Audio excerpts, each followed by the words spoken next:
បាទបងប្អូនត្រូវការត្រីសរសៃណាស់ល្អស្រស់បងប្អូនបាទទៅយើងបងប្អូនត្រូវការយកទៅហូបក៏បានយកទៅឲ្យចំណីត្រីក៏បានអាដូចត្រីនេះត្រីរស់ជាត្រីដែលស៊ីសាច់ឆៅអញ្ចឹងណាល្អបងប្អូនបាទបងណាបាទល្អមកឲ្យគុំត្រីឲ្យស៊ីល្អឲ្យតម្លៃធូរតាមធូរឯបានមិនต้องចង់ដាក់ទុកតាហ្នឹងទុកឲ្យស៊ីដែរបាទចង់ទុកឲ្យបងប្អូនតើការមានមួយថ្ងៃជា10គីឡូឲ្យលក់ធូរឯងមិនបាយគ្រប់10000 1គីឡូគ្រប់10000បាទយក1គីឡូក៏បាន2គីឡូបានតែចិត្តបាទ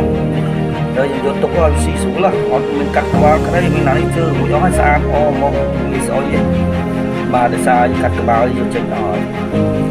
ហ្នឹងនេះខ្ញុំចង់ដាក់មកឲ្យវាដែរនេះទុកឲ្យស៊ីដែរអរគុណច្រើន